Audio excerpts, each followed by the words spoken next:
Hello friends, स्वागत है। तो आइए करते हैं एडुटेरिया BPSC model practice set number 3। इससे पहले 2 प्रैक्टिस सेट अच्छे से कवर किया गया है, उसका प्लेलिस्ट बना हुआ है, आप लोग जाकर जरूर देखिए। चलिए करते हैं पहला क्वेश्चन।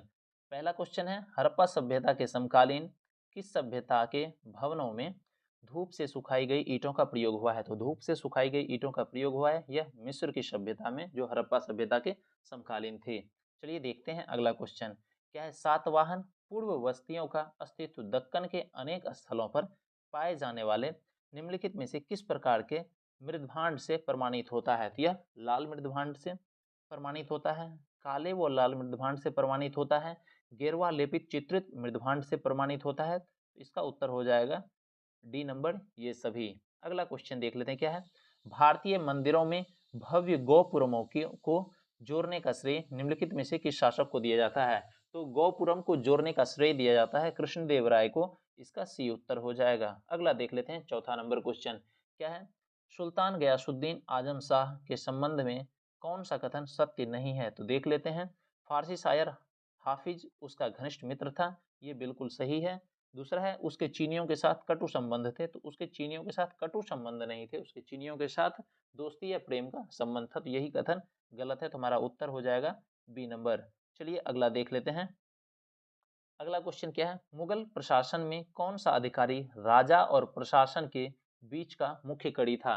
राजा और प्रशासन के मुख्य कड़ी था मुगल प्रशासन में, यह था वजीर, इसका सी उत्तर हो जाएगा। अगला क्वेश्चन देख लेते हैं। क्या है, साइमन कमीशन के संबंध में कौन सा कथन असत्य है? तो देखते हैं कौन सा कथन असत्य है। पहला दिया हुआ है कथन, कांग्रेस ने साइमन कमीशन का बहिष्कार किया था, बिल्कुल सही है। दूसरा है, हिंदू महासभा तथा मुस्लिम लीग ने भी कमीशन का विरोध किया था, ये भी सही है। दूसरा है, इस कमीशन ने सभी वर्गों एवं दलों में फूट डाल दी थी, नहीं, इस कमीशन से सभी वर्ग के लोग जो थे और सभी दलों के लोग सब एकजुट हो गए थे इसके खिलाफ, तो यही कथन असत्य है, सी नंबर उत्तर हो जाएगा। चलिए देखते हैं सातवां नंबर क्वेश्चन। सातवां नंबर क्वेश्चन में क्या है, इंडियन इंडिपेंडेंस लीग की स्थापना किसके द्वारा की गई? तो इंडियन इंडिपेंडेंस लीग की स्थापना रास बिहारी बोस के द्वारा की गई, बी इसका उत्तर होगा। चलिए देखते हैं आठवां नंबर क्वेश्चन। आठवां नंबर क्वेश्चन क्या है, वारेन हेस्टिंग द्वारा न्याय के क्षेत्र में किए गए सुधारों के संबंध में कौन से कथन सत्य हैं? तो देखते हैं कौन से कथन सत्य है वारेन हेस्टिंग के द्वारा जो न्याय के क्षेत्र में किया गया है। सबसे पहले उसने 1772 में नई न्याय की व्यवस्था स्थापित की, बिल्कुल सही है। उसने 1772 ईस्वी में नई न्याय व्यवस्था स्थापित की। दूसरा क्या है, इस व्यवस्था में दीवानी और फौजदारी अदालतों के गठन का प्रावधान था, यह भी सही है। उसके बाद क्या है, दीवानी अदालतों की मुखिया यूरोपीय जिला कलेक्टर होते थे, ये भी सही है। क्या है, दीवानी अदालतों की मुखिया यूरोपीय जिला कलेक्टर होते थे। तो उपर्युक्त में से सभी हो जाएगा, कथन सत्य है, डी इसका उत्तर हो जाएगा। चलिए अगला देख लेते हैं। 9वां नंबर क्वेश्चन, क्या है, निम्नलिखित में से सही कालक्रम अनुसार व्यवस्थित कीजिए। तो सही कालक्रम अनुसार व्यवस्थित करना है इसके कार्यकाल के अकॉर्डिंग। सबसे पहले दिया हुआ है लॉर्ड कर्जन। लॉर्ड कर्जन 1899 से 1905 तक काम किया है। कहाँ से? 1899 से 1905 तक। उसके बाद फिर लॉर्ड चेम्सफोर्ड दिया है। लॉर्ड चेम्सफोर्ड 1916 से 1921 तक, 1916 से 1921 तक किया है, ठीक है। लॉर्ड हार्डिंग दिया हुआ है, यह 1910 से 1916 तक किया है। उसके बाद लॉर्ड इरविन दिया हुआ है, यह 1926 से 1931 तक। तो इसके अकॉर्डिंग देख लेते हैं कौन सा हो जाएगा, एक हो जाएगा, दो हो जाएगा। यहाँ 1905 तक किया था ये लॉर्ड कर्जन, तो 1 2 3 4 यही हमारा उत्तर हो जाएगा, ए नंबर, इसके कालक्रम के अनुसार। चलिए अगला देख लेते हैं 10वां नंबर क्वेश्चन। 10वां नंबर क्वेश्चन में क्या है, निम्नलिखित में से किसने भारतीय राष्ट्रीय कांग्रेस के अधिवेशन की अध्यक्षता की? तो भारतीय राष्ट्रीय कांग्रेस के अधिवेशन की जो अध्यक्षता की है, देख लेते हैं। बदरुद्दीन तैयब जी हैं, ये तो होंगे ही।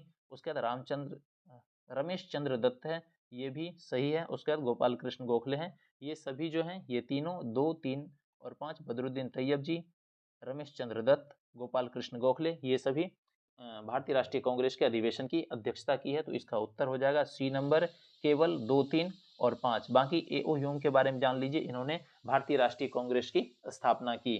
चलिए अगला देख लेते हैं 11वां नंबर क्वेश्चन। क्या है, वज्जी संघ का वर्णन सर्वप्रथम किस ग्रंथ में मिलता है? तो वज्जी संघ का वर्णन मिलता है दीघ निकाय में, सी इसका उत्तर हो जाएगा। दीघनिकाय एक बौद्ध धर्म की पुस्तक है, इसमें वज्जीसन का सर्वप्रथम वर्णन मिलता है। ठीक है, अगला देख लेते हैं। 12वां नंबर क्वेश्चन क्या है, जोड़वे संस्कृति के संबंध में निम्नलिखित कथनों पर विचार कीजिए। तो जोड़वे संस्कृति के संबंध में देख लेते हैं क्या है, इसमें देखना है कौन सा कथन सत्य है। ठीक है, क्या है, जोड़वे एक नगरीय संस्कृति का प्रतिनिधित्व करता था। जोड़वे जो है ये नगरीय नहीं, ये ग्रामीण, किसका, ग्रामीण संस्कृति का, ठीक है, ये करता था। जोड़वे जो है यह ग्रामीण संस्कृति का प्रतिनिधित्व करता था। तो पहला ऑप्शन क्या है, गलत हो गया हमारा।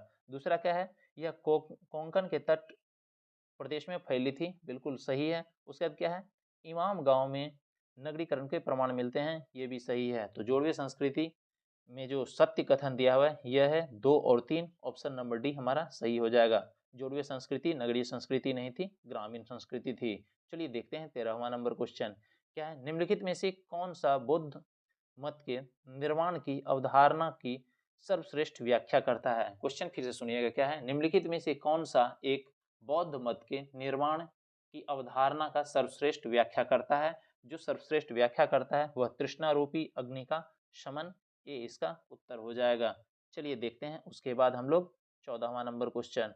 14वां नंबर क्वेश्चन क्या है, निम्नलिखित में मौर्य साम्राज्य के पतन का कारण था। तो मौर्य साम्राज्य के पतन का कारण था ब्राह्मणों की प्रतिक्रिया, वित्तीय संकट, दमनकारी शासन, ये सभी मौर्य शासक के मौर्य साम्राज्य के पतन का कारण था। उपर्युक्त में से सभी डी इसका उत्तर हो जाएगा। चलिए अगला देख लेते हैं। 15वां नंबर क्या है, अग्निहारिक नामक अधिकारी निम्नलिखित में से किसकी देखभाल करता था। तो अग्निहारिक नामक अधिकारी जो है यह देखभाल करता था धार्मिक न्यास का, भी इसका उत्तर हो जाएगा। अगला देख लेते हैं क्या है, तालिकोटा या राक्षस तांगरी का युद्ध कब और कहां लड़ा गया। तालिकोटा या राक्षस तांगरी का युद्ध जो है यह लड़ा गया था 1565 ईस्वी में बन्नीहट्टी में, ये इसका बी उत्तर हो जाएगा।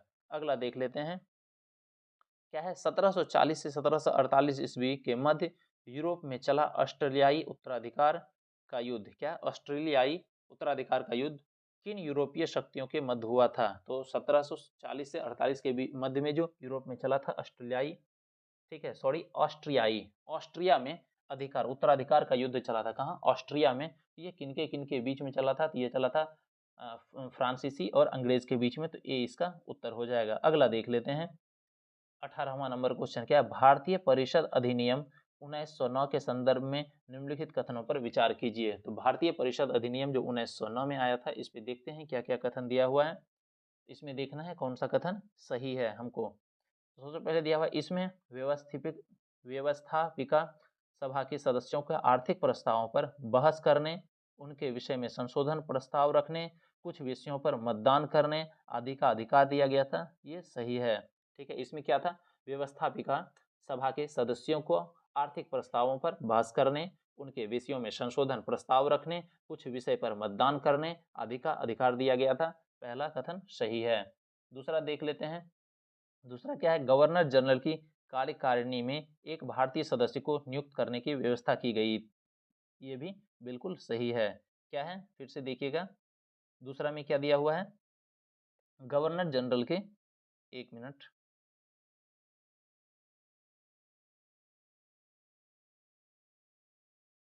चलिए देखते हैं।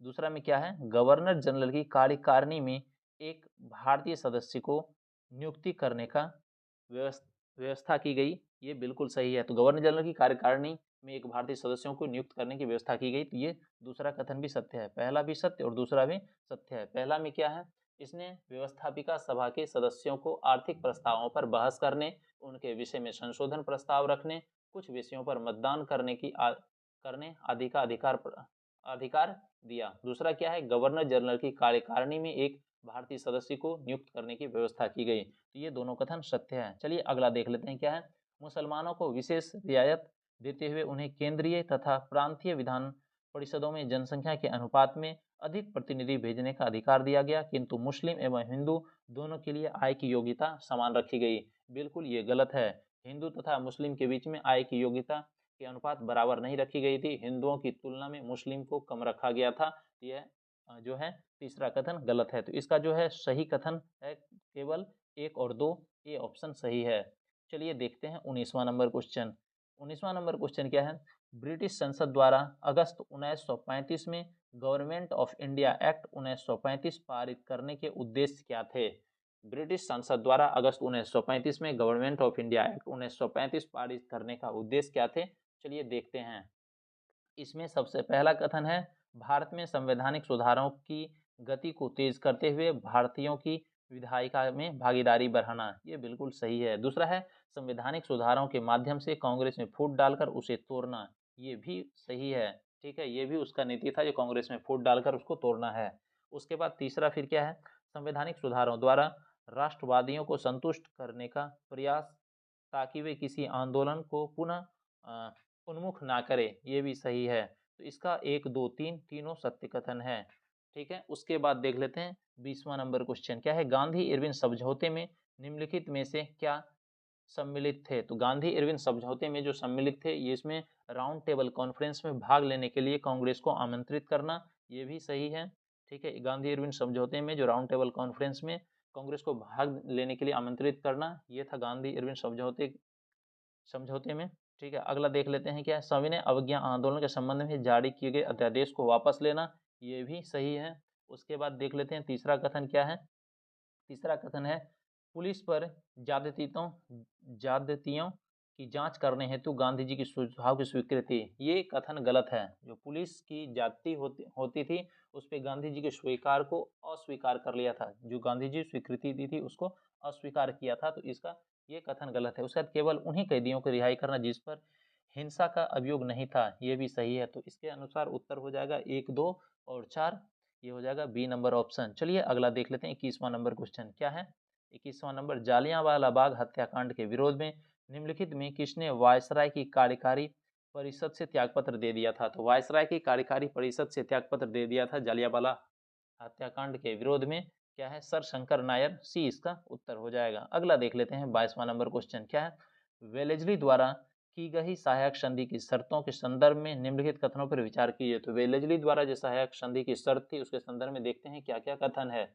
हमको देखना है इसमें कौन से कथन सही हैं। क्या देखना है, कौन से कथन सही हैं। सबसे पहले दिया हुआ है, अंग्रेज अपने सहयोगियों की बाहरी और आंतरिक चुनौतियों से रक्षा करेंगे। ये तो सही था। दूसरा है, सहयोगी पक्ष अंग्रेज की अनुमति के बिना युद्ध तो कर सकता है, किंतु संधि नहीं कर सकता है। तो इसमें जो था सहायक संधि में, इसमें सहयोगी पक्ष जो था अंग्रेज की अनुमति के बिना ना ही वो युद्ध कर सकता था और ना ही किसी से संधि भी कर सकता था। ये तो दूसरा ऑप्शन गलत है, दूसरा कथन गलत है। उसके बाद सहयोगी पक्ष के भू क्षेत्र में एक सैनिक टुकड़ी तैनात रहेगी। ये सही है। केवल 1 और 3 सत्य होगा। सी नंबर इसका उत्तर। अगला देख लेते हैं 23वां नंबर क्या है, निम्नलिखित में से कौन सी रैयतवाड़ी प्रणाली की विशेषताएं हैं? तो रैयतवाड़ी की विशेषताएं देख लेते हैं क्या सब है। क्या था, यह टॉमस मुनरो की उद्भावना थी, या मतलब ब्रेन चाइल्ड थी। बिल्कुल सही है। दूसरा क्या है, दूसरा देख लेते हैं, इसके उद्देश्य मध्यवर्तियों को कम करना था। ठीक है, इसका उद्देश्य क्या था, मध्यवर्तियों को कम करना। ये भी बिल्कुल सही है रैयतवाड़ी प्रणाली की विशेषताएं में। ठीक है, इस प्रणाली से कृषक धीरे धीरे कंगाल हो गए। ये भी बिल्कुल सही है। रैयतवाड़ी प्रणाली में जो है धीरे धीरे किसान सब जो है वह कंगाल हो गए। उसके बाद इसको मद्रास बंगाल प्रेसिडेंसी के हिस्सों में शुरू किया गया था, ऐसा नहीं है। इसको बम्बई, मद्रास तथा असम के कुछ हिस्सों में शुरू किया गया था। तो चौथा ऑप्शन गलत है। इसका सही है 1, 2 और 3। चौथा ऑप्शन में दिया हुआ है मद्रास और बंगाल प्रेसिडेंसी के हिस्सों में शुरू किया गया, नहीं, इसको बम्बई, मद्रास तथा असम के कुछ हिस्सों में शुरू किया गया था। चलिए अगला देख लेते हैं 24वां नंबर क्वेश्चन क्या है, 1857 के विरोध के बाद महारानी की उद्घोषणा के संदर्भ में निम्नलिखित कथनों पर विचार कीजिए। तो 1857 के विद्रोह के बाद महारानी की उद्घोषणा के संदर्भ में देखते हैं क्या क्या है।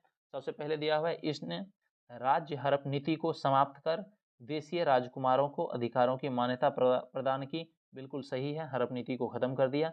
उसके बाद क्या है, कानून का संचालन करते हुए भारतीय लोगों के अधिकारों, रीति रिवाजों तथा प्रथाओं पर विचार किया जाना था। ये भी सही है। उसके बाद इसने सरकारी सेवा में भारतीयों की भागीदारी प्रतिबंधित किया। ये बिल्कुल गलत है। इसने सरकारी सेवाओं में जाति से ऊपर उठकर सभी जाति के भारतीयों को समान अवसर दिए। ये हो जाएगा, ये गलत है। इसमें दिया है भारतीयों की भागीदारी प्रतिबंधित किए, प्रतिबंधित नहीं किए, इसे समान अवसर दिए। तो इसका 1 और 2 ऑप्शन सही है। सी इसका उत्तर हो जाएगा। चलिए देखते हैं उसके बाद हम लोग 25वां नंबर क्वेश्चन। 25वां नंबर क्वेश्चन क्या है, निजामुल मुल्क आसफ जाह के संदर्भ में निम्नलिखित में कौन से कथन सही नहीं है। तो देख लेते हैं निजामुल मुल्क आसफ जाह के संदर्भ में जो कथन सही नहीं है। सबसे पहले देख लेते हैं इसने हैदराबाद की स्थापना की, बिल्कुल सही है ये, हमको देखना है कौन सा कथन सही नहीं है। उसके बाद क्या है, इसने केंद्रीय मुगल सत्ता को अपनी स्वतंत्रता की खुलेआम घोषणा की, ये कथन गलत है। इसने केंद्रीय मुगल सत्ता से अपनी स्वतंत्रता का खुलेआम घोषणा नहीं की थी।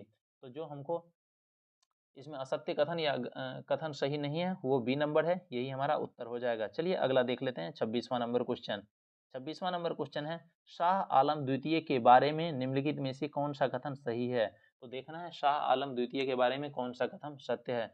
सबसे पहले दिया गया है, ब्रिटिश से लड़ाई करने के लिए वह बंगाल के मीर जाफर के साथ मिल गया। ठीक है, तो सिर्फ बंगाल मीर जाफर के साथ नहीं मिला था, यह ब्रिटिश से लड़ाई करने के लिए वह बक्सर का जो युद्ध हुआ था उस समय में ब्रिटिश से लड़ाई के लिए ब्रिटिश के खिलाफ शाह आलम द्वितीय, मीर कासिम और शुजाउद्दौला एक साथ हो गए थे। तो पहला कथन ही गलत है। ठीक है, चलिए देखते हैं अगला और सब क्या है। ब्रिटिश से लड़ाई करने के लिए वह बंगाल के मीर कासिम तथा अवध के शुजाउद्दौला के साथ मिल गया, बिल्कुल सही है।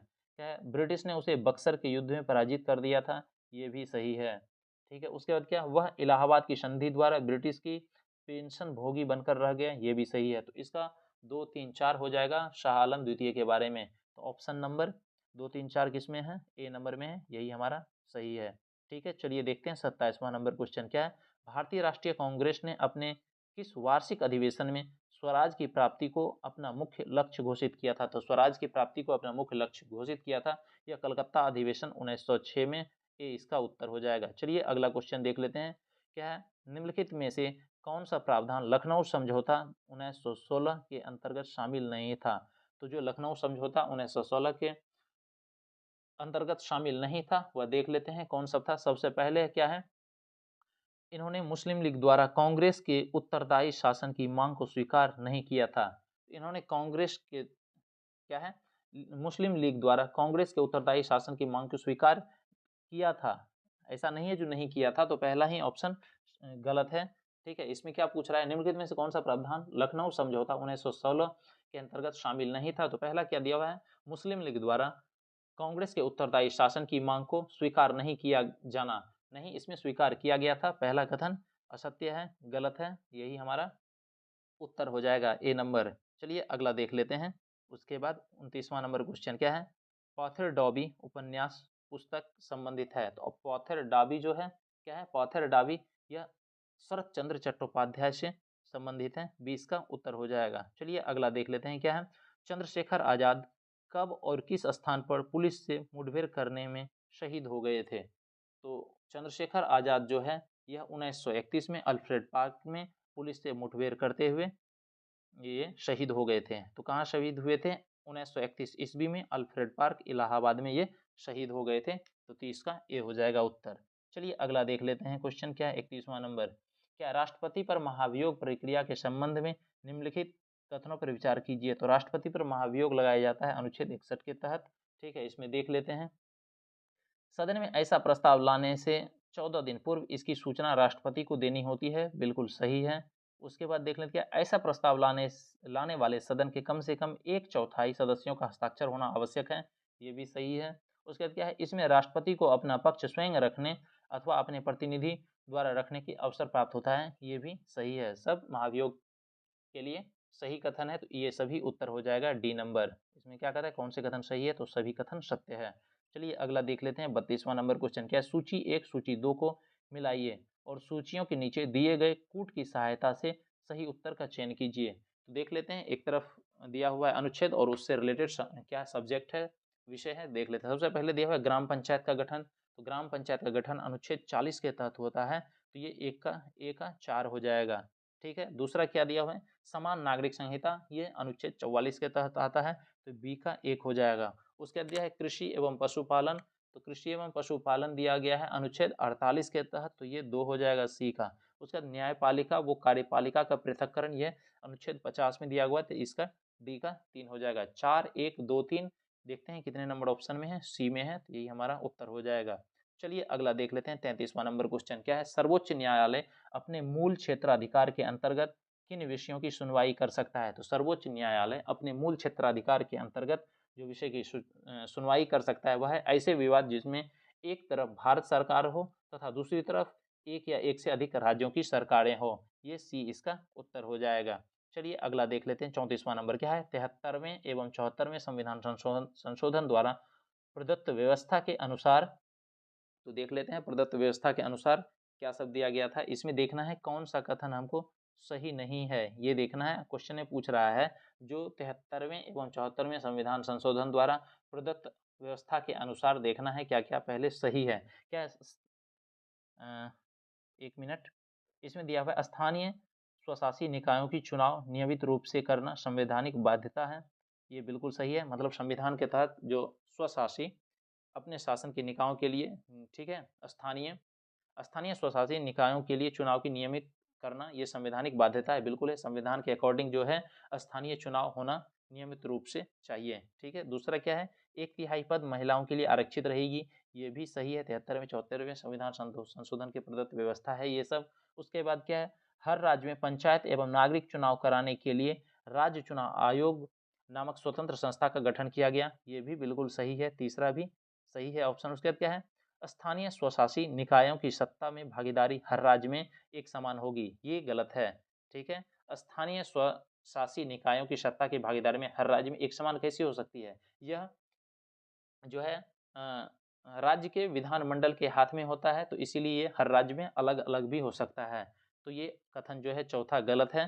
तो 1, 2 और 3 इसका सही होगा। ऑप्शन नंबर सी, सॉरी, इसमें क्या देखना है? 1, 2, 3 तो सही है, इसमें देखना है क्या है जो कौन सा सही नहीं है, तो केवल 4 जो है वह सही नहीं है, डी इसका उत्तर हो जाएगा। अगला देख लेते हैं। निम्नलिखित में अंतर्राज्य परिषद का अध्यक्ष कौन होता है? तो अंतर्राज्य परिषद का जो अध्यक्ष होता है वह होते हैं प्रधानमंत्री, डी इसका उत्तर होगा। चलिए देखते हैं 36वां नंबर क्वेश्चन। 36वां नंबर क्वेश्चन क्या है? मौलिक कर्तव्यों के संदर्भ में निम्नलिखित में कौन सा कथन सत्य है? तो देखते हैं मौलिक कर्तव्य के संदर्भ में कौन सा कथन सत्य है। क्या स्वर्ण सिंह समिति की सिफारिश के आधार पर 42वें संविधान संशोधन द्वारा 10 मौलिक कर्तव्य जोड़े गए? देखिए 10 मौलिक कर्तव्य तो लिखे गए, लेकिन स्वर्ण सिंह समिति जो है 8 कर्तव्य की अनुशंसा की थी। स्वर्ण सिंह समिति जो है यह 8 कर्तव्य की अनुशंसा की थी, किंतु 10 कर्तव्य जोड़े गए। अगर ये बोला जाएगा स्वर्ण सिंह समिति के सिफारिश पर, तो सिफारिश पर अगर बोला जाएगा तो लिखिएगा 8 कर्तव्य की अनुशंसा की गई थी, लेकिन उसमें 10 जोड़ा गया था, तो पहला कथन असत्य है। ऐसे अगर डायरेक्ट बोलेगा तो कितने 42वें संविधान संशोधन से 10 मौलिक कर्तव्य जोड़े गए, लेकिन स्वर्ण सिंह समिति के सिफारिश से 8 ही अनुशंसा की थी, ठीक है। तो पहला तो कथन असत्य है। दूसरा देख लेते हैं। स्वर्ण सिंह समिति के कर्तव्यों का अनुपालन न करने के लिए दंडारोपण की अनुशंसा नहीं की थी, ठीक है। ये भी कथन क्या है हमारा? असत्य है। क्या है? ये कथन असत्य है। इसमें क्या है? स्वर्ण सिंह समिति कर्तव्यों के अनुपालन न करने के लिए दंडारोपण की अनुशंसा की थी, इसमें नहीं दिया हुआ है, ऐसा नहीं है, जो है दंडारोपण की अनुशंसा की गई है। उसके बाद मौलिक कर्तव्य नागरिकों और विदेशियों पर भी लागू होगा। मौलिक कर्तव्य सिर्फ देश के नागरिक पर लागू होगा, विदेशियों पर लागू नहीं होगा, ये भी कथन असत्य है। उसके बाद देख लेते हैं क्या है? किसी भी कानून की संवैधानिकता का निर्धारण करने में न्यायालय मौलिक कर्तव्यों को विचार में रख सकता है, ये सही है। क्या है? किसी भी कानून की संवैधानिकता का निर्धारण करने में जो न्यायालय है मौलिक कर्तव्य को विचार में रख सकता है, डी नंबर ऑप्शन हमारा सही है, जो सही कथन है। चलिए अगला देख लेते हैं। 37वां नंबर क्वेश्चन क्या है? किस अधिनियम के तहत पहली बार किसी भारतीय को वायसराय और गवर्नर की कार्य परिषद के साथ एसोसिएशन बनाने का प्रावधान किया गया है? क्वेश्चन फिर से सुनिएगा ध्यान से। क्या है? किस अधिनियम के तहत पहली बार किसी भारतीय को वायसराय और गवर्नर की कार्य परिषद के साथ एसोसिएशन बनाने का प्रावधान किया गया? तो यह था भारत परिषद अधिनियम 1909 के तहत, ए इसका उत्तर हो जाएगा। अगला देख लेते हैं। 38वां नंबर क्वेश्चन क्या है? संविधान सभा एक दलीय देश का एक दलीय निकाय है। क्या है? संविधान सभा एक दलीय देश का एक दलीय निकाय है। सभा ही कांग्रेस है और कांग्रेस ही भारत है। यह कथन किसके द्वारा है? यह दिया हुआ है ग्रेनविल ऑस्टिन का। यह कथन किसका है? ग्रेनविल ऑस्टिन का कथन है। क्या कथन है? संविधान सभा एक दलीय देश का एक दलीय निकाय है, सभा ही कांग्रेस है और कांग्रेस ही भारत है। यह कथन ग्रेनविल ऑस्टिन का है, बी उत्तर हो जाएगा। अगला देख लेते हैं। 39वां नंबर क्वेश्चन क्या है? संसद के दोनों सदनों की संयुक्त बैठक का प्रावधान किस देश के संविधान से लिया गया है? तो संसद के दोनों सदनों की संयुक्त बैठक का प्रावधान जो लिया गया है यह ऑस्ट्रेलिया के संविधान से लिया गया है। बी इसका उत्तर हो जाएगा। अगला देख लेते हैं 40वां नंबर क्वेश्चन क्या है। सहकारी समितियों को संवैधानिक दर्जा और संरक्षण किस संविधान संशोधन के तहत प्रदान किया गया? तो सहकारी समितियों को संवैधानिक दर्जा और संरक्षण जो संवैधानिक संशोधन द्वारा प्रदान किया गया वह है 97वां 97th संविधान संशोधन अधिनियम। क्या है 97वां संविधान संशोधन अधिनियम? सी इसका उत्तर हो जाएगा। चलिए देखते हैं 41वां नंबर क्वेश्चन क्या है। निम्नलिखित नदियों पर विचार कीजिए। देखते हैं क्या कहता है। निम्नलिखित में से कौन सी नदी अरुणाचल प्रदेश से होकर के बहती है? तो जो अरुणाचल प्रदेश से होकर के बहती है वह है लोहित और सुबनश्री। 2 और 3 इसका उत्तर हो जाएगा बी नंबर। बाकी इसमें एक बराक नदी दिया हुआ है। बराक नदी मणिपुर, नागालैंड, मिजोरम से होकर के बहती है। चलिए अगला देखते हैं 42वां नंबर क्वेश्चन क्या है। पृथ्वी के क्रस्ट में पाए जाने वाले तत्वों के प्रतिशत मान के आधार पर घटते क्रम में सजाएं। क्वेश्चन क्या है फिर से सुनिएगा। पृथ्वी के क्रस्ट में पाए जाने वाले तत्वों के प्रतिशत मान के आधार पर घटते क्रम में सजाएं। तो देख लेते हैं जो पृथ्वी के क्रस्ट में क्या सब है तत्व और कितना प्रतिशत में है। सबसे पहले दिया हुआ है ऑक्सीजन। ऑक्सीजन है 46.8%। ठीक है। उसके बाद दिया हुआ है सिलिकॉन। सिलिकॉन है 27.72%। ठीक है। उसके बाद दिया हुआ है एल्युमिनियम। एल्युमिनियम है 8.13%। ठीक है। उसके बाद लोहा दिया है। लोहा है 5%। तो इसमें तत्वों के प्रतिशत के आधार पर घटते क्रम में जो होगा पहले ऑक्सीजन, फिर सिलिकॉन, फिर एल्युमिनियम, फिर लोहा। 1 2 3 4 ये हो जाएगा option number A. Option number C इसका सही है। चलिए अगला देख लेते हैं 43वां नंबर क्वेश्चन क्या है। निम्नलिखित में से सबसे बड़ा मरुस्थल है? तो सबसे बड़ा मरुस्थल जो है यह सहारा मरुस्थल है। सबसे बड़ा मरुस्थल कौन है? सहारा मरुस्थल है। बाकी और सब के बारे में देख लेते हैं। ग्रेट सैंडी मरुस्थल यह ऑस्ट्रेलिया में है। गोबी मरुस्थल यह मंगोलिया और चाइना में पाया जाता है। अरबियन मरुस्थल यह सऊदी अरबिया में पाया जाता है। चलिए देखते हैं 44वां नंबर क्वेश्चन। 44वां नंबर क्वेश्चन क्या है। निम्नलिखित कथनों पर विचार कीजिए। चलिए विचार करते हैं कथन पे क्या क्या कथन दिया हुआ है। क्या गारो खासी जयंतिया मेघालय पठार के भाग हैं? तो बिल्कुल सही है। गारो, खासी और जयंतिया यह मेघालय पठार का भाग है। पहला सही। क्या है भुवन पहाड़ियां नागा हिल्स का भाग है? नहीं, भुवन पहाड़ियां जो है ये नागा हिल्स का भाग नहीं है, यह मिजो हिल्स का भाग है। तो दूसरा कथन गलत है। इसमें हमसे पूछ रहा है सही कूट, तो सही केवल एक हो जाएगा। गारो, खासी, जयंतिया मेघालय पठार का भाग है। भुवन की पहाड़ियां जो है वह नागा हिल्स का भाग नहीं है, वह मिजो हिल्स का भाग है। चलिए अगला देख लेते हैं क्वेश्चन 45वां नंबर क्वेश्चन। 45वां नंबर क्वेश्चन है निम्नलिखित में अग्नेय चट्टान के संबंध में कौन सा कथन असत्य है? तो हमको देखना है अग्नेय चट्टान के संबंध में कौन सा कथन असत्य है। सबसे पहले देख लेते हैं अग्नेय चट्टान की उत्पत्ति मैग्मा के जमाव के कारण बनता है। बिल्कुल सही है, ए नंबर इसका। उसके बाद देख लेते हैं बी नंबर में क्या है, इस चट्टान से काली मिट्टी का निर्माण होता है, ये भी सही है। उसके बाद क्या है, अग्नेय चट्टान में जीवाश्म पाए जाते हैं, अग्नेय चट्टान में जीवाश्म नहीं पाए जाते हैं, सी इसका उत्तर होगा। यही कथन असत्य है। चलिए देखते हैं 46वां नंबर क्वेश्चन। क्या निम्नलिखित कथनों पर विचार कीजिए। चलिए विचार करते हैं क्या क्या है। विषुवत रेखा से ध्रुवों की ओर बहने वाली धारा को गर्म जलधारा कहा जाता है। ये तो बिल्कुल सही है। जो विषुवत रेखा से ध्रुव की ओर बहती है जलधारा उसको क्या कहते हैं, गर्म जलधारा। क्या है, ध्रुवों से विषुवत रेखा की ओर प्रवाहित होने वाली धारा ठंडी जलधारा कहलाती है। बिल्कुल सही है। मतलब एक दूसरे का अपोजिट लिख दिया है, जो एक नंबर में दिया हुआ है उसका उल्टा। क्या है, ध्रुवों से विषुवत रेखा की ओर प्रवाहित होने वाली धारा ठंडी जलधारा कहलाती है। बिल्कुल सही है। विषुवत रेखा से ध्रुवों की ओर जाने वाली धारा को गर्म जलधारा कहते हैं। 1 और 2 दोनों सही है। तीसरा क्या है, लेब्राडोर जलधारा अटलांटिक महासागर की गर्म जलधारा है। तो लेब्राडोर की जलधारा अटलांटिक महासागर की गर्म जलधारा नहीं है, यह ठंडी जलधारा है। तो तीसरा नंबर ऑप्शन जो है, तीसरा जो कथन है वह असत्य है। तो हमको इसमें देखना है कौन सा कथन सत्य है। तो कथन जो सत्य है वह केवल 1 और 2 है, तो डी इसका उत्तर हो जाएगा। चलिए अगला देखते हैं 47वां नंबर क्वेश्चन।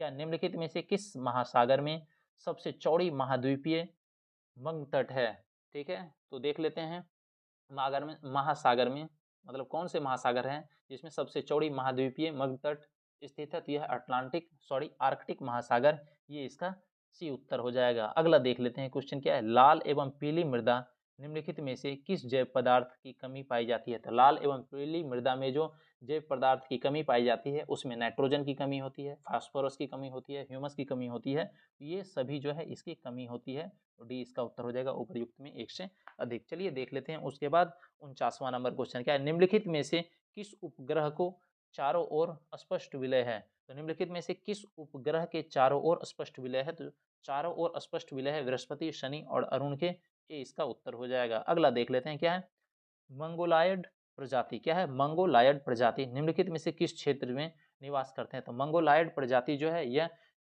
निवास करते हैं लद्दाख में, उत्तर पूर्वी राज्य में और सिक्किम में, इसका डी उत्तर हो जाएगा उपयुक्त में एक से अधिक।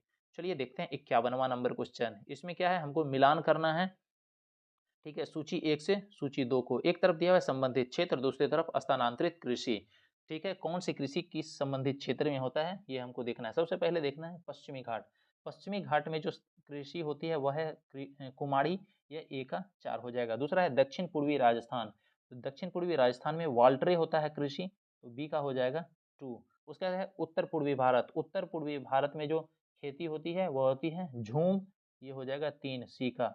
उसके बाद है मध्य प्रदेश एवं छत्तीसगढ़ में जो होता है कृषि उसको कहते हैं दहिया, डी का 4। तो 4-2-3-1, ठीक है, डी का क्या हो जाएगा 1, मध्य प्रदेश एवं छत्तीसगढ़ में जो कृषि होती है स्थानांतरित कृषि उसको कहते हैं दहिया, तो इससे 4-2-3-1 ऑप्शन नंबर ए हमारा सही है। चलिए देखते हैं अगला क्वेश्चन 52 नंबर क्वेश्चन देखते हैं।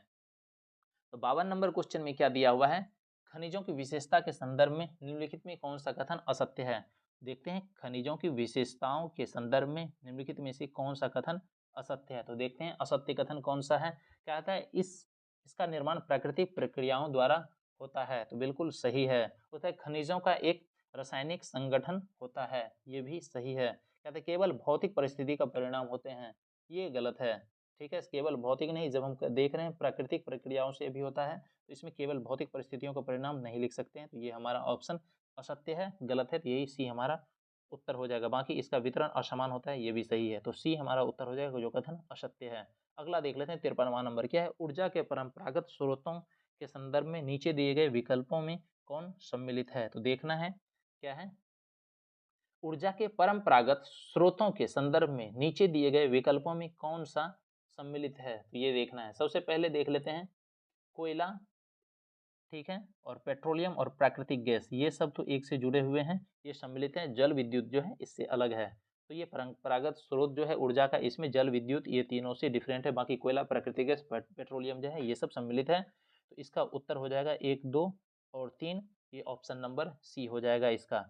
चलिए अगला देख लेते हैं 54वां नंबर क्वेश्चन क्या है, लौह इस्पात उद्योग के लिए निम्नलिखित में से किसका प्रयोग कच्चे माल के रूप में किया जाता है। तो लौह इस्पात उद्योग के लिए जो कच्चे माल के रूप में प्रयोग किया जाता है वह है चूना पत्थर, ठीक है, जिप्सम और डोलोमाइट, इसमें ये हो जाएगा 1, 2 और 4, ये ऑप्शन हमारा सी सही है। जो क्या है, लोहा इस्पात उद्योग के लिए निम्नलिखित में किसका प्रयोग कच्चे माल के रूप में किया जाता है, तो जिसमें किया जाता है चूना पत्थर, जिप्सम, डोलोमाइट, का सी इसका उत्तर हो जाएगा। चलिए अगला देख लेते हैं क्वेश्चन 55वां नंबर क्या है, बिहार के किस जिले में मक्का के उत्पादन सर्वाधिक होता है। तो मक्का का उत्पादन सबसे सर्वाधिक होता है मुजफ्फरपुर जिला में, ये इसका उत्तर हो जाएगा। अगला देख लेते हैं क्वेश्चन 55वां नंबर क्या है, भारत विश्व के सबसे बड़े विदेशी मुद्रा भंडार धारकों में से एक है, भारत के विदेशी मुद्रा भंडार में शामिल है। फिर से क्वेश्चन सुनिएगा ध्यान से, क्या है, भारत विश्व के सबसे बड़े विदेशी मुद्रा भंडार धारकों में से एक है,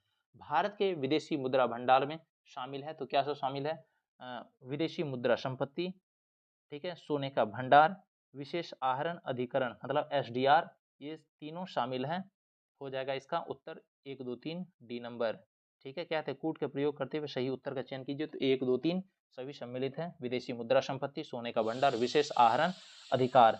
चलिए अगला देख लेते हैं क्वेश्चन 57 नंबर, निम्नलिखित कथनों पर विचार कीजिए। देख लेते हैं सबसे पहले क्या दिया हुआ है, इसमें देखना है सही कथन कौन सा है। क्या है, जीडीपी की गणना करते समय देश में विदेशियों द्वारा उत्पन्न आय को ध्यान में रखा जाता है, ठीक है, तो इसमें बिल्कुल ये सही है, जीडीपी की जब गणना करते हैं तो देश में जो विदेशियों के द्वारा उत्पन्न आय होते हैं उसको भी ध्यान में रखा जाता है। मतलब हमको देखना है अपने ज्योग्राफिकल बाउंड्री के अंदर जितना भी गतिविधि हो रहा है सबको उसमें देखा जाता है और उसको ध्यान में रखा जाता है। उसके बाद देख लेते हैं हम दूसरा में क्या दिया हुआ है, जीडीपी की गणना करते समय देश के बाहर किस देश के नागरिकों द्वारा उत्पन्न आय को ध्यान में रखा जाता है।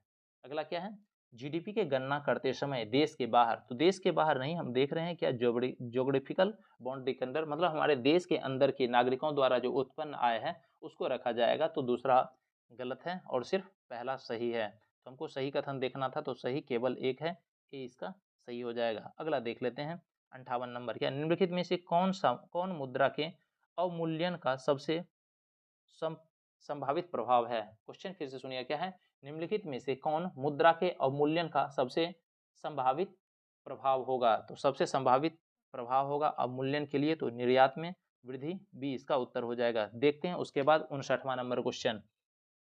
59वां नंबर क्वेश्चन में क्या है, निम्नलिखित में से कौन सा कार्य आरबीआई से संबंधित नहीं है। तो जो आरबीआई से संबंधित नहीं है, ऋण नियंत्रण, मौद्रिक नोट जारी करना, ये सब जनता को पैसा उधार देना, यह आरबीआई से संबंधित नहीं है। तो इसका तीसरा उत्तर हो जाएगा केवल 3 बी।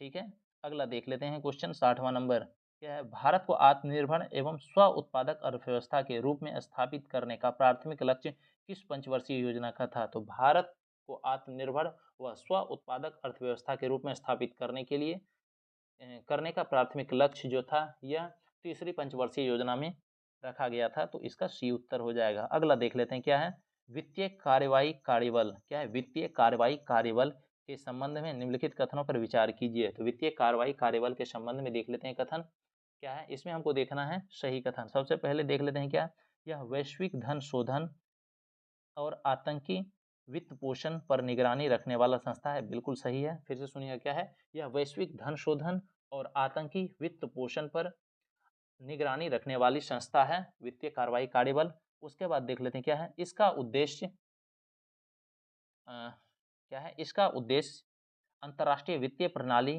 की अखंडता को खतरे में डालने वाली अवैध गतिविधियों से निपटने हेतु कानूनी, नियामक और परिचालन उपायों के प्रभावी कार्यान्वयन को बढ़ावा देना है, बिल्कुल सही है।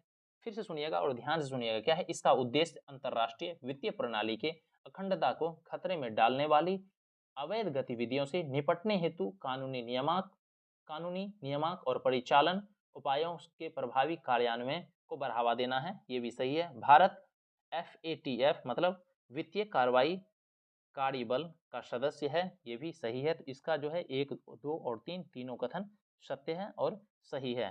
चलिए देखते हैं 62वां नंबर क्वेश्चन, क्या है, बैंक दर में वृद्धि सामान्यतः इस बात का संकेत है कि यह केंद्रीय बैंक महंगी मुद्रा नीति का अनुसरण कर रहा है। क्या है, बैंक दर में वृद्धि सामान्यतः इस बात का संकेत है कि केंद्रीय बैंक महंगी मुद्रा नीति का अनुसरण कर रहा है, ये डी इसका उत्तर हो जाएगा। देखते हैं 63वां नंबर क्वेश्चन, क्या भारत में निम्नलिखित उद्योगों में से कौन सा एक पानी का सबसे बड़ा उपभोक्ता है। तो जो पानी का सबसे बड़ा उपभोक्ता है, यह कौन सा है, कागज एवं लुगदी, पेपर एवं पल्प, ये हो जाएगा बी इसका उत्तर। क्वेश्चन फिर सुनिएगा, भारत में निम्नलिखित उद्योगों में से कौन सा एक पानी का सबसे बड़ा उपभोक्ता है। तो पानी का सबसे बड़ा उपभोक्ता जो है उद्योग, वह है कागज एवं लुगदी, पेपर एवं पल्प इंडस्ट्री। ठीक है, आइए देखते हैं 64वां नंबर क्वेश्चन, क्या है, भारत की विदेशी मुद्रा आरक्षित निधि में निम्नलिखित में से कौन सा एक मद समूह सम्मिलित है। तो देख लेते हैं, क्या है, विदेशी मुद्रा परिसंपत्ति, भारतीय रिजर्व बैंक द्वारा धारित स्वर्ण तथा विशेष आहरण अधिकार, ये जो है मद समूह सम्मिलित है भारत के विदेशी मुद्रा आरक्षित के निधि में।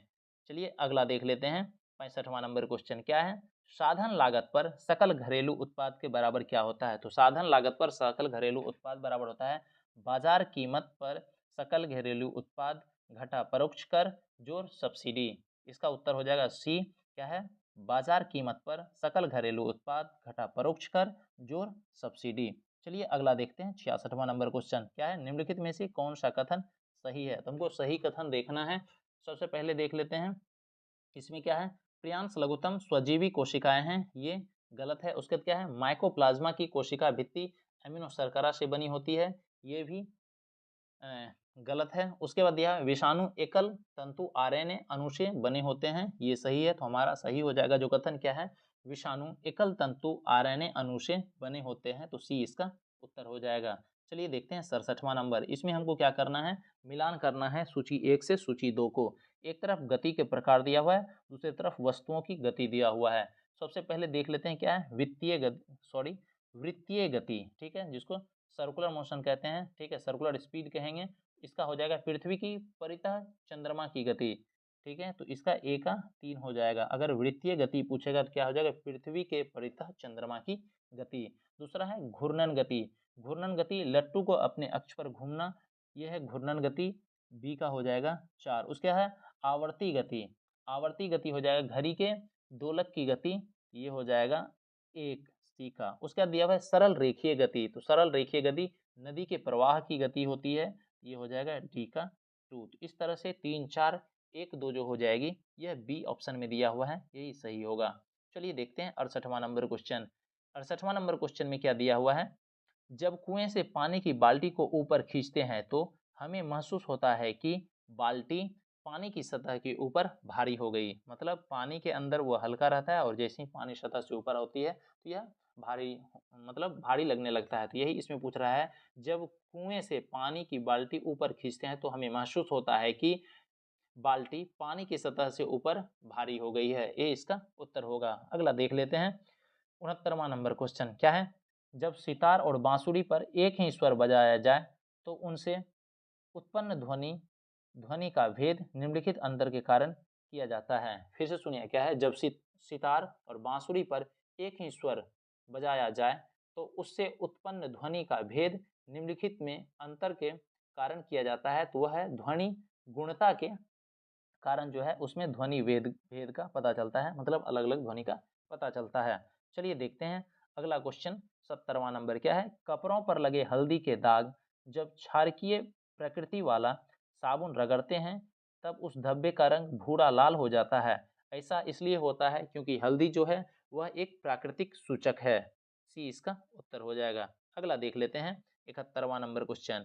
71वां नंबर क्वेश्चन में क्या है, निम्नलिखित में से कौन सा कथन क्षारीय धातुओं का विशेष गुण नहीं है। तो क्षारीय धातुओं का जो विशेष गुण नहीं है वह है आयनन विभव का उच्च होना, सी इसका उत्तर हो जाए। क्या आयनन विभव का उच्च होना या क्षारीय धातुओं का विशेष गुण नहीं है। बाकी हिमांक का निम्न होना, विद्युत ऋणात्मकता का कम होना, ये सब, और इनके आयनों को उत्कृष्ट गैसों और आयनों की सम इलेक्ट्रॉनिक होना, ये सब क्या है, क्षारीय धातुओं का विशेष गुण है। आयनन विभव का उच्च होना ये क्षारीय धातुओं का विशेष गुण नहीं है, तो सी हमारा उत्तर हो जाएगा। चलिए अगला देख लेते हैं 72वां नंबर क्वेश्चन क्या है, कृत्रिम वर्षा हेतु प्रयुक्त रसायन का नाम क्या है। तो कृत्रिम वर्षा हेतु जो रसायन का प्रयुक्त रसायन का नाम है वह है सिल्वर आयोडाइड, इसका सी उत्तर हो जाएगा। अगला देख लेते हैं क्या, पादपों में श्वसन की प्रक्रिया में निम्नलिखित में से कौन सहायक होते हैं। तो पादपों की श्वसन की प्रक्रिया में जो सहायक होते हैं यह होते हैं स्टोमाटा, डी इसका उत्तर हो जाएगा। अगला देखते हैं 74वां नंबर क्वेश्चन क्या, वर्णांधता में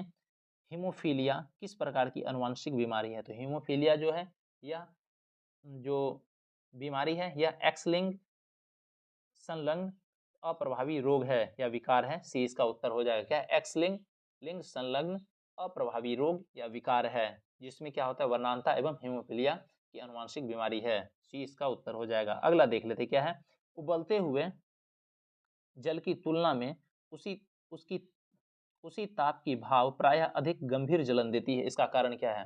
क्वेश्चन फिर सुनिए क्या है, उबलते हुए जल की तुलना में उसी ताप की भाप प्रायः अधिक गंभीर जलन देती है, तो इसका क्या कारण है। तो वाष्पन की गुप्त ऊष्मा होती है, ये हो जाएगा ये इसका उत्तर। अगला देख लेते हैं 76 में क्या है, ऊंचाई की जगहों पर पानी 100 डिग्री सेल्सियस के नीचे के तापमान पर उबलने लगता है। जब हम ऊंचा जगह पर पानी को उबालते हैं तो 100 डिग्री सेल्सियस से कम के तापमान में ही उबलने लगता है। ऐसा क्यों होता है, क्योंकि वायुमंडलीय दबाव कम हो जाता है, अतः उबलने का बिंदु नीचे आ जाता है, तो ए इसका उत्तर हो जाएगा। अगला देखते हैं 77वां नंबर क्वेश्चन क्या है, रासायनिक तत्व के अणु के संदर्भ में चुंबकीय क्वांटम संख्या का संबंध है। तो रासायनिक तत्व के अणु के संदर्भ में जो चुंबकीय क्वांटम संख्या का संबंध है वह है अभिविन्यास से, ये इसका उत्तर हो जाएगा। अगला देखते हैं 78वां नंबर क्वेश्चन क्या है, सही कथन का चयन कीजिए।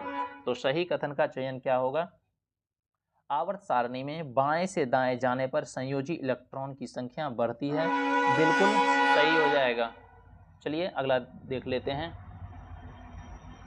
अगला देख लेते हैं क्या है। आवर्त सारणी में किसी वर्ग में ऊपर से नीचे आने पर आयनन विभव का मान बढ़ता है, तो ये गलत दिया हुआ है। अगर आवर्त सारणी में हम ऊपर से नीचे आते हैं तो आयनन विभव का मान घटता है, तो दूसरा जो है यह गलत है।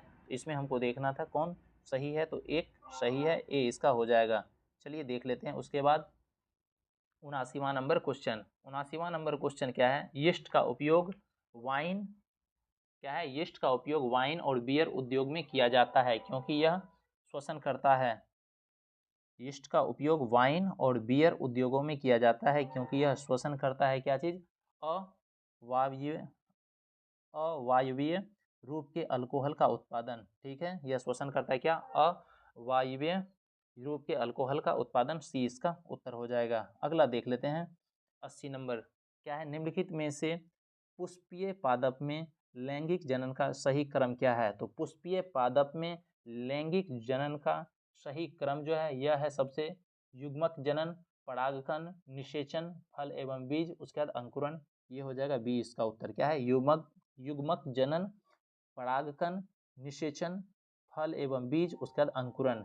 अगला देख लेते हैं क्वेश्चन 81वां नंबर क्या है। टमाटर के बीज रहित फल का उत्पादन निम्नलिखित में से किस विधि द्वारा संभव है। तो टमाटर के बीज रहित फल का उत्पादन जो यह संभव है यह है पुष्पों पर हार्मोन छिड़कने से, तो ये हो जाएगा इसका सी उत्तर। अगला देख लेते हैं 82वां नंबर क्या है। निम्नलिखित में हृदय द्वारा स्रावित हार्मोन कौन सा है। तो हृदय द्वारा जो स्रावित हार्मोन है वह है ANF। ANF मतलब एट्रियल नेट्रीयूरेटिक फैक्टर। क्या है, एट्रियम नेट्रीयूरेटिक फैक्टर ANF जो हृदय द्वारा स्रावित हार्मोन है। बी उत्तर हो जाएगा। अगला देख लेते हैं क्या है। आणविक जातिवृत्त का महत्व है। तो आणविक जातिवृत्त का महत्व है दूरस्थ संबंधित जीवों के DNA के माध्यम विभिन्नताओं को ज्ञात करने में। फिर से क्वेश्चन सुनिए क्या है। आणविक जाति वृत्त का महत्व है। तो आणविक जाति वृत्त का महत्व है दूरस्थ संबंधित जीवों के DNA के मध्य विभिन्नताओं को ज्ञात करने में। उसके बाद फिर क्या है, जाति उद्भवन को समझने में, वर्गीकरण करने में, उपर्युक्त में से सभी, ये सभी हो जाएगा। ठीक है, तो डी इसका उत्तर होगा। चलिए देखते हैं उसके बाद 84वां नंबर क्वेश्चन। 84वां नंबर क्वेश्चन क्या है। प्रोटीन संश्लेषण में निम्नलिखित कोशिकांगों में से किनकी भूमिका सबसे अधिक होती है। तो प्रोटीन संश्लेषण में जो कोशिकांग होती है जिसकी भूमिका सबसे अधिक होती है वह है अंतःप्रद्रवी जलिका और राइबोसोम। ठीक है, क्या है, अंतःप्रद्रवी जलिका और राइबोसोम। बी इसका उत्तर हो जाएगा। अगला देख लेते हैं 85वां नंबर क्वेश्चन क्या है। जल में वायु का बुलबुला जिसकी भांति व्यवहार करता है वह है। तो जल में वायु का बुलबुला जो व्यवहार करता है वह अवतल लेंस के भांति करता है। डी इसका उत्तर हो जाएगा। अगला देख लेते हैं 86वां नंबर क्या है। ट्रांसफार्मर निम्नलिखित में से किसके कारण ऊर्जा हानि नहीं होती है। ट्रांसफार्मर में किसके कारण ऊर्जा हानि नहीं होती है। तो यह होता है क्रोड का नर्म लोहे से बना होना होता है। मतलब ये क्रोड के नर्म लोहे से जो बना हुआ होता है, इस वजह से ट्रांसफार्मर में ऊर्जा हानि नहीं होती है। डी इसका उत्तर हो जाएगा। अगला देखते हैं 87वां नंबर क्वेश्चन क्या है। वायु में कार्बन डाइऑक्साइड की बढ़ती हुई मात्रा के वायुमंडल का तापमान धीरे धीरे बढ़ रहा है क्योंकि कार्बन डाइऑक्साइड क्या है, वायु में कार्बन डाइऑक्साइड की बढ़ती हुई मात्रा में वायुमंडल का तापमान धीरे धीरे बढ़ रहा है क्योंकि कार्बन डाइऑक्साइड सौर विकिरण के अवरक्त अंश को अवशोषित करती है। तो ये ऑप्शन नंबर डी में दिया हुआ है, सौर विकिरण अवरक्त अंश को अवशोषित करती है। क्वेश्चन एक बार ध्यान से सुनिएगा क्या है। वायु में कार्बन डाइऑक्साइड की बढ़ती हुई मात्रा से वायुमंडल का तापमान धीरे धीरे बढ़ रहा है क्योंकि कार्बन डाइऑक्साइड सौर विकिरण के अवरक्त अंश को अवशोषित करता है। ये हो जाएगा डी इसका उत्तर। अगला देख लेते हैं 88वां नंबर क्वेश्चन क्या है। निम्नलिखित द्रवों में से किसका उपयोग वस्तुओं के कार्य परीक्षण के लिए प्रशीतक के रूप में किया जाता है। क्वेश्चन सुनिए क्या है। निम्नलिखित द्रवों में से किसका उपयोग वस्तुओं के कार्य परीक्षण के लिए प्रशीतक के रूप में किया जाता है। तो यह द्रव नाइट्रोजन का किया जाता है। बी इसका उत्तर हो जाएगा। अगला देखते हैं 89वां नंबर क्वेश्चन क्या है।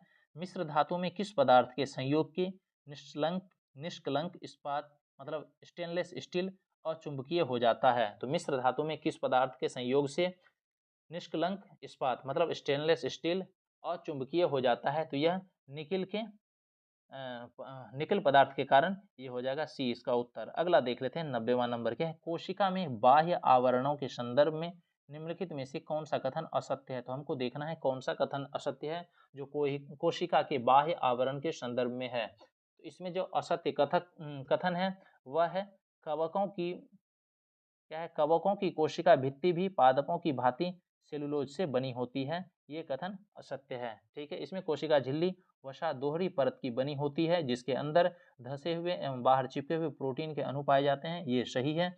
कोशिका के बाह्य आवरणों के संदर्भ में। ठीक है, दूसरा क्या है, पादप कोशिका के मृत सेलुलोज द्वारा निर्मित कोशिका की भित्ति बाह्यतम आवरण बनती है। ये भी सही है। तीसरा क्या है, कवकों की कोशिका भित्ति की पादपों की भांति सेलुलोज से बनी होती है। ये गलत है। तो सी हमारा उत्तर हो जाएगा जो कथन असत्य है। चलिए अगला देख लेते हैं 91 नंबर क्वेश्चन। 91 नंबर क्वेश्चन में क्या दिया हुआ है, पादपों के स्वपोषी प्रकार का पोषण पाया जाता है। क्या है, पादपों में स्वपोषी प्रकार का पोषण पाया जाता है जिसे प्रकाश संश्लेषण प्रक्रम कहते हैं। इसके संदर्भ में कौन सा कथन असत्य है। तो हमको देखना है प्रकाश संश्लेषण प्रक्रम में जो कौन सा संदर्भ जो दिया हुआ है, कथन दिया हुआ है, कौन सा कथन असत्य है। सबसे पहले देख लेते हैं क्या, प्रकाश संश्लेषण में पादप और ऊर्जा को खाद्य या रासायनिक खाद्य ऊर्जा के रूप में संचित करते हैं। रासायनिक ऊर्जा के रूप में क्या करते हैं, संचित करते हैं। फिर से सुनिए क्या है, प्रकाश संश्लेषण में पादप और सौर ऊर्जा क्या है, प्रकाश संश्लेषण में पादप सौर ऊर्जा को खाद्य ऊर्जा के रूप में संचित करती है। बिल्कुल सही है। पादप प्रकाश संश्लेषण हेतु आवश्यक जल मृदा से मूल द्वारा प्राप्त करते हैं एवं आवश्यक CO2 पत्तियों के रंध्र द्वारा वायुमंडल से प्राप्त करते हैं। ये भी बिल्कुल सही है। तीसरा क्या है, प्रकाश संश्लेषण हेतु आवश्यक हरा प्रकाशीय संवेदी वर्धक क्लोरोफिल केवल पत्तियों में पाया जाता है। तो क्लोरोफिल केवल पत्तियों में नहीं पाया जाता है, ये जो पेड़ होते हैं या पादप होते हैं उसके सभी हरे भाग में पाया जाता है। तो तीसरा ऑप्शन गलत है। तो हमको असत्य कथन देखना था, तो केवल 3 हो जाएगा, ये ए नंबर ऑप्शन। चलिए देखते हैं उसके बाद हम लोग 92 नंबर क्वेश्चन क्या कहता है, IVF से संबंधित निम्नलिखित में कौन सा कथन गलत है। तो IVF क्या है, इन विट्रो फर्टिलाइजेशन के संबंध में निम्नलिखित कथन देखते हैं कौन सा कथन इसमें गलत दिया हुआ है। सबसे पहले देख लेते हैं, एक स्वस्थ स्पर्म को प्रत्येक प्रतिपक्व अंडे में सीधे इंजेक्ट करने के लिए इंट्रासाइटोप्लाज्मिक स्पर्म इंजेक्शन का उपयोग किया जाता है। बिल्कुल सही है। दूसरा क्या है, मां के गर्भाशय से एग्स निकालने के लिए कैथेटर का उपयोग किया जाता है। ये कथन गलत है। तो यही हमारा उत्तर हो जाएगा। चलिए देखते हैं 93 नंबर क्वेश्चन। 93 नंबर क्वेश्चन क्या है, प्रकृति के ज्ञात बलों को 4 वर्गों में विभाजित किया जाता है। क्या है, प्रकृति के ज्ञात बलों को 4 वर्गों में विभाजित किया जा सकता है, जैसे कि गुरुत्व बल, विद्युत चुंबकत्व, दुर्बल नाभिकीय बल और प्रबल नाभिकीय बल। उनके संदर्भ में निम्नलिखित कथनों में कौन सा कथन सही नहीं है। क्वेश्चन फिर से सुनिएगा, क्या है, प्रकृति के ज्ञात बलों को 4 वर्गों में विभाजित किया जा सकता है, जैसे कि गुरुत्व, विद्युत चुंबकत्व, दुर्लभ नाभिकीय बल और प्रबल नाभिकीय बल। उनके संदर्भ में निम्नलिखित कथनों में कौन सा एक सही नहीं है। तो देखते हैं कौन सा सही नहीं है। सबसे पहले देखा, गुरुत्व चारों ओर सबसे प्रबल है। ठीक है, चारों में सबसे प्रबल है, ऐसा नहीं है। गुरुत्व जो है चारों में सबसे प्रबल नहीं है, यही कथन पहला ही गलत है। बाकी और सब कथन जो है वह सही है। ठीक है, चलिए देखते हैं 94 नंबर क्वेश्चन क्या है, दृष्टिपटल मतलब रेटिना पर जो चित्र बनता है उसके संदर्भ में देखते हैं। वह वस्तु से छोटा होता है और उल्टा होता है। सी इसका उत्तर हो जाएगा। अगला देख लेते हैं क्या है, जर्मन सिल्वर मिश्र धातु है, इसके अवयव हैं। तो जर्मन सिल्वर जो मिश्र धातु मतलब जर्मन सिल्वर मिश्र धातु है तांबा, निकेल और जिंक का। ये डी इसका उत्तर हो जाएगा। अगला देख लेते हैं क्या है, बक्सर का युद्ध कब हुआ था। तो बक्सर का युद्ध हुआ था 22 अक्टूबर 1764 ईस्वी को। सी इसका उत्तर हो जाएगा। अगला देखते हैं 97 नंबर क्वेश्चन क्या, बिहार के सुप्रसिद्ध सूफी संत सरफुद्दीन याह्या मनेरी का संबंध किस सूफी संप्रदाय से था। क्वेश्चन फिर से सुनिएगा, क्या है, बिहार के सुप्रसिद्ध सूफी संत सरफुद्दीन याह्या मनेरी का संबंध किस सूफी संप्रदाय से था। यह फिरदौसी संप्रदाय से था। इसका सी उत्तर हो जाएगा। अगला देख लेते हैं फिर क्या है, बिहार के किस नेता ने गांधी जी के साथ किसान आंदोलन का नेतृत्व किया था। तो बिहार के ऐसे कौन से नेता थे जो गांधी जी के साथ किसान आंदोलन का नेतृत्व किया था? तो यह थे राजेंद्र प्रसाद, डॉक्टर राजेंद्र प्रसाद, बी उत्तर हो जाएगा। अगला देख लेते हैं, महात्मा गांधी ने सर्वप्रथम किसान आंदोलन में भाग लिया था? तो यह कहाँ लिया था? चंपारण में लिया था 1917 ईस्वी में। अगला देख लेते हैं, स्वामी सहजानंद का संबंध था? तो स्वामी सहजानंद का संबंध था बिहार के किसान आंदोलन के साथ, सी इसका उत्तर हो जाएगा। अगला देखते हैं 101वां नंबर क्वेश्चन। 101वां नंबर क्वेश्चन है, कांग्रेस सोशलिस्ट पार्टी की पहली बैठक पटना में हुई 1934 ईस्वी में, बी इसका उत्तर हो जाएगा। चलिए अगला देख लेते हैं 102वां नंबर क्वेश्चन। क्या है? निम्नलिखित में से कौन से राष्ट्रीय उद्यान वन्यजीव अभ्यारण्य में है? क्या निम्नलिखित में से कौन से राष्ट्रीय उद्यान वन्यजीव अभ्यारण्य बिहार में है? तो देखते हैं कौन से बिहार में है। वाल्मीकि राष्ट्रीय उद्यान ये बिहार में है, ठीक है। भीमबंध वन्यजीव अभ्यारण्य ये बिहार में है। बाकी दुधवा जो है यह यूपी में है, और गजनेर जो है यह राजस्थान में है, ठीक है। जो भारत में वन्यजीव अभ्यारण्य है वह वाल्मीकि राष्ट्रीय उद्यान है और भीमबंध वन्यजीव अभ्यारण्य है। चलिए अगला देख लेते हैं, इसका उत्तर हो जाएगा 1 और 4, ऑप्शन नंबर डी। उसके बाद देख लेते हैं 103वां नंबर क्वेश्चन। 103वां क्वेश्चन देख लेते हैं, क्या है? बिहार के निम्नलिखित में किस जिले में सोना पाया जाता है? तो बिहार के जो जिले हैं जिसमें सोना पाया जाता है यह है जमुई जिला। उसके बाद देख लेते हैं, क्या भारत के राज्यों में निम्नतम साक्षरता दर में की दृष्टि से बिहार का स्थान है? तो निम्नतम साक्षरता दर में की दृष्टि में बिहार का स्थान है प्रथम, मतलब सबसे नीचे से पहला है बिहार का स्थान साक्षरता दर में। अगला देख लेते हैं 105वां नंबर। क्या निम्नलिखित जिलों में 2001 से 2011 के दौरान कहाँ सर्वाधिक जनसंख्या में वृद्धि हुई? तो सर्वाधिक जनसंख्या में वृद्धि हुई 2001 से 11 के बीच में मधेपुरा में, सी इसका उत्तर हो जाएगा। देखते हैं 106 नंबर क्वेश्चन। क्या है? बिहार के किस कृषि जलवायु क्षेत्र में सबसे अधिक जिले हैं? तो बिहार के किस कृषि जलवायु क्षेत्र में सबसे अधिक जिले हैं? तो यह है उत्तर पश्चिम जलवायु में सबसे अधिक जिले हैं, बी इसका उत्तर हो जाएगा। अगला देख लेते हैं 107वां नंबर। क्या जनजाति और जिले के निम्नलिखित जोड़ों में कौन सा जोड़ा सही नहीं है, ये देखना है। तो जो मुंडा है यह जमुई में दिया हुआ है, ये सही नहीं है। बाकी संथाल बांका में है, उरांव सुपौल में है, खारवाड़ भागलपुर में है, ये सब सही है। अगला देख लेते हैं 108वां नंबर। क्या है? बिहार में निम्नलिखित जिलों में से किस जिले में ही पिट्समोट स्वैम्प मिट्टी पाए जाते हैं? क्या है? पिट्समोट स्वैम्प मिट्टी पाए जाते हैं, ये कहाँ पर? पश्चिमी चंपारण में पाया जाता है, सी इसका उत्तर हो जाएगा। अगला देख लेते हैं 109वां नंबर। क्या है? बिहार के निम्नलिखित प्रशासनिक विभागीय जोड़ों में से किस जोड़े से गंगा नदी नहीं बहती है? देखते हैं, प्रशासनिक विभागीय जोड़ी है जिसमें गंगा नदी जहाँ से नहीं बहती है, यह है कोसी मगध जो जोड़े है प्रशासनिक विभागीय, इस जोड़ी से गंगा नदी नहीं बहती है, डी इसका उत्तर हो जाएगा। अगला देख लेते हैं, क्या बिहार का प्रथम गैर कांग्रेसी मुख्यमंत्री कौन थे? तो बिहार के प्रथम गैर कांग्रेसी मुख्यमंत्री जो थे यह महामाया प्रसाद सिन्हा थे, ये हो जाएगा बी इसका उत्तर। 111वां नंबर क्वेश्चन देख लेते हैं, क्या है? 2025 के प्रस्तावित अधिनियम के तहत संपत्ति, क्या है? 2025 के प्रस्तावित अधिनियम के तहत संपत्ति के वक्फ के रूप में समर्पित करने के लिए मुस्लिम को न्यूनतम कितने वर्षों तक धार्मिक निष्ठावान होना चाहिए? फिर से क्वेश्चन सुनिए, क्या है? 2025 के प्रस्तावित अधिनियम के तहत संपत्ति के वक्फ के रूप में समर्पित करने के लिए एक मुस्लिम को न्यूनतम कितने वर्षों तक धार्मिक या निष्ठावान होना चाहिए? तो यह 5 वर्ष के लिए, सी इसका उत्तर हो जाएगा। चलिए देखते हैं उसके बाद 112वां नंबर क्वेश्चन। 112वां नंबर क्वेश्चन में क्या है? आवधिक श्रम बल सर्वेक्षण, क्या आवधिक श्रम बल सर्वेक्षण 2024 के संबंध में निम्नलिखित कथनों पर विचार कीजिए, ठीक है। क्या है?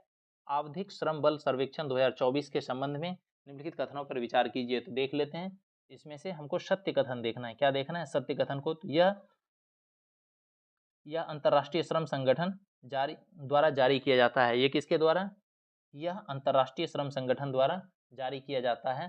तो ये जो है पहला ही गलत है, यह अंतर्राष्ट्रीय श्रम संगठन द्वारा जारी नहीं किया जाता है, यह कार्यान्वयन मंत्रालय द्वारा जारी किया जाता है। तो ये कथन असत्य है। दूसरा क्या है? इस रिपोर्ट के अनुसार भारत में शहरों में, क्या है? पहला कथन गलत है। क्या है? इस रिपोर्ट के अनुसार भारत में शहरों में पुरुषों तथा महिलाओं दोनों की श्रम बल भागीदारी में वृद्धि हुई है, बिल्कुल सही है दूसरा कथन। तो इसका केवल सत्य कथन जो है केवल 2 है, जिसमें पहला कथन दिया है यह अंतर्राष्ट्रीय श्रम संगठन द्वारा जारी किया जाता है, बिल्कुल नहीं, यह कार्यान्वयन मंत्रालय के द्वारा जारी किया जाता है, और दूसरा इसका सिर्फ सही है। चलिए अगला देख लेते हैं क्या है। प्रधानमंत्री मुद्रा योजना कब प्रारंभ की गई थी? तो प्रधानमंत्री मुद्रा योजना प्रारंभ की गई थी यह 2015 ईस्वी में, 20 का उत्तर हो जाएगा। देखते हैं 114वां नंबर क्या है। छठे बिम्स्टेक शिखर सम्मेलन के संबंध में निम्नलिखित कथनों पर विचार कीजिए। तो छठे बिम्स्टेक देख लेते हैं इसके कथन में, इसकी अध्यक्षता थाईलैंड ने की, बिल्कुल सही है। इसका विषय बिम्स्टेक समृद्ध, लचीला और खुला था, ये भी सही है। तीसरा क्या है, इसमें की गई घोषणा के अनुसार वर्ष 2027 में प्रथम बिम्स्टेक खेलों का आयोजन किया जाएगा, ये भी सही है। तो तीनों कथन सत्य है, तो इसका हो जाएगा ऑप्शन डी नंबर सही। 1 2 3 तीनों सत्य है। अगला देख लेते हैं सामाजिक सुरक्षा की स्थिति रिपोर्ट। सामाजिक सुरक्षा की स्थिति रिपोर्ट 2025 किसने जारी किया? तो सामाजिक सुरक्षा की स्थिति 2025 का रिपोर्ट जो जारी किया यह विश्व बैंक जारी किया, ये इसका उत्तर होगा। अगला देख लेते हैं किस देश ने हाल ही में 3D प्रिंटेड ट्रेन स्टेशन बनाया? तो 3D प्रिंटेड ट्रेन स्टेशन बनाया है, यह जापान बनाया है, इसका हो जाएगा सी उत्तर। अगला देख लेते हैं क्या है।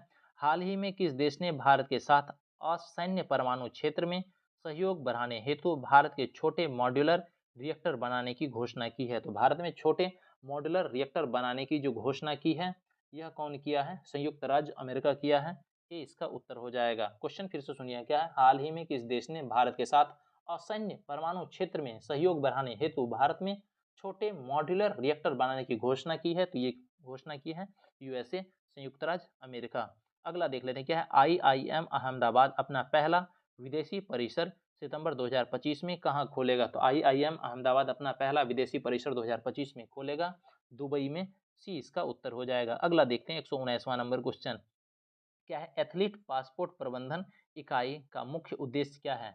तो एथलीट पासपोर्ट प्रबंधन इकाई का मुख्य उद्देश्य जो है इसमें डोपिंग का पता लगाने के लिए जैविक मरकरों पर नज़र रखना होता है। क्या है? डोपिंग का पता लगाने के लिए जैविक मरकरों पर नज़र रखना, ये एथलीट पासपोर्ट प्रबंधन इकाई का मुख्य उद्देश्य होता है। चलिए अगला देख लेते हैं 120वां नंबर क्वेश्चन क्या है। हाल ही में विंझीजम अंतर्राष्ट्रीय बंदरगाह का उद्घाटन किया गया, यह भारत के किस राज्य में है? कौन सा बंदरगाह है? विंझीजम अंतर्राष्ट्रीय बंदरगाह का उद्घाटन किया गया, यह केरल राज्य में है। विंझीजम अंतर्राष्ट्रीय बंदरगाह, डी इसका उत्तर हो जाएगा। अगला देख लेते हैं क्या है। अप्रैल 2025 में भारतीय रिजर्व बैंक के डिप्टी गवर्नर के रूप में किसे नियुक्त किया गया? अप्रैल 2025 में भारतीय रिजर्व बैंक के डिप्टी गवर्नर के रूप में जो नियुक्त किया गया है यह डॉक्टर पूनम गुप्ता को किया गया है, ये इसका उत्तर होगा। अगला देख लेते हैं 122वां नंबर, इसमें कथन और कारण दिया हुआ है, मतलब एसर्शन और रीजन दिया हुआ है। देख लेते हैं पहले कथन क्या है। अप्रैल 2025 में भारत के सर्वोच्च न्यायालय ने सेबी के एफपीआई और एआईएफ में पारदर्शिता संबंधी चिंताओं को देखने का निर्देश दिया, ये बिल्कुल सही कथन है।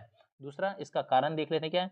विदेशी पोर्टफोलियो निवेशकों और वैकल्पिक निवेश कोष में संदिग्ध वित्तीय गतिविधि के रिपोर्ट में सामने आई थी, इस वजह से ऐसा किया गया था। तो बिल्कुल इसका ऑप्शन ए हो जाएगा, कथन और कारण दोनों सही है। अगला देखते हैं 123वां नंबर क्या है। अप्रैल 2025 में कुंभकोणम पान के पत्ते को भौगोलिक संकेत मतलब जीआई टैग प्रदान किया गया है, यह किस राज्य से संबंधित है? तो कुंभकोणम पान जो है यह किस राज्य से संबंधित है?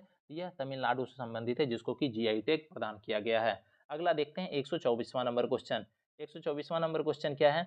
निम्नलिखित कथनों पर विचार कीजिए। तो चलिए विचार करते हैं कथन पे, कौन सा कथन सही है हमको ये देखना है।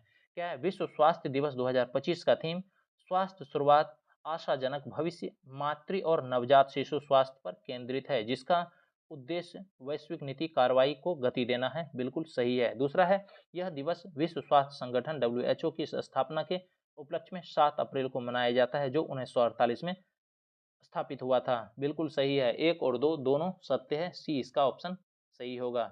अगला देख लेते हैं 125वां नंबर क्या है।